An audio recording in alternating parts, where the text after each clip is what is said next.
தாய் தமிழ் உறவுகளுக்கு வணக்கம். பிளாஸ்டிக் நாற்காலியை நம்பி தேர்தலில் நிற்கும் அமைச்சர் பிடிஆர் தியாகராஜன் என்ற தலைப்பில் இந்த காணொளியை நாம் காண்கிறோம். அமைச்சர் பிடிஆர் தியாகராஜன் வருகிற சட்டசபை தேர்தலில் 3வது முறையாக மதுரை மத்திய தொகுதியில் களம் காண்கிறார். களம் தற்பொழுது இவருக்கு சாதகமாக இல்லை. இவருடைய சொந்த கட்சியினரே இவரை தோற்கடிக்க உள்குத்து வேலைகளில் இறங்கிவிட்டனர். போதாததற்கு இவருக்கு எதிராக பிரபல தமிழ் திரைப்பட நடிகை குஷ்பு புருஷன் சுந்தர் சி போட்டியிடுகின்றார். ஆக சுந்தர் சி அவர்களுக்கு வாக்கு சேகரிக்க குஷ்பு ஒரு மாத காலம் சுற்றுப்பயணம் தேர்தல் பிரச்சாரம் செய்ய திட்டமிட்டுள்ளார். இது அமைச்சர் பிடிஆர் தியாகராஜனுக்கு வயிற்றில் புலியை கடைத்துள்ளது. ஏற்கனவே சொந்த கட்சியினர் காலை வாரிவிட தயாராகியுள்ளனர். மேலும் பொதுமக்கள் அவர் மீது அதிருப்தியில் உள்ளனர். தற்பொழுது இவருக்கு எதிராக குஷ்பு பிரச்சாரம் செய்வது பிடிஆர் தியாகராஜனுக்கு ஒரு பின்னடைவை கொடுத்துள்ளது.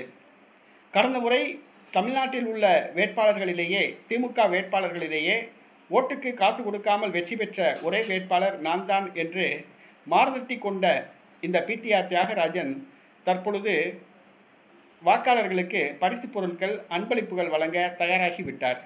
அதுவும் குறிப்பாக வீடுகள் தோறும் பிளாஸ்டிக் சேர் வழங்கி வருகிறார்.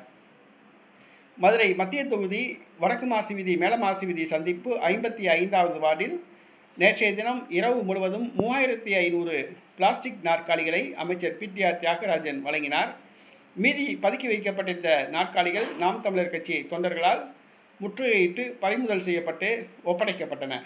ஆக தேர்தலில் போட்டியிடுபவர்கள் கடந்த கால சாதனைகளை சொல்லி ஓட்டு கேட்பாங்க.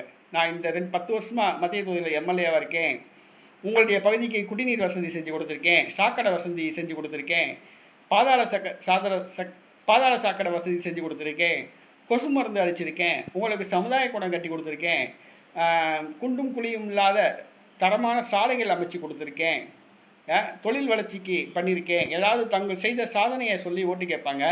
ஆனால் பிடிஆர் தியாகராஜன் சொல்லிக்கொள்கிற மாதிரி சாதனைகள் எதுவுமே செய்யலை. ஆக தற்பொழுது அவர் பிளாஸ்டிக் நாற்காலிகளை நம்பி நிற்கிறார். பிளாஸ்டிக் நாற்காலிகள் அதை நம்பி நிற்கிறாப்புல.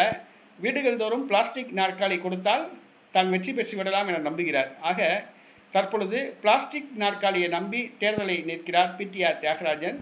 பிடிஆர் தியாகராஜன் கரை சேர்வாரா என்பதை பொறுத்திருந்து பார்ப்போம்.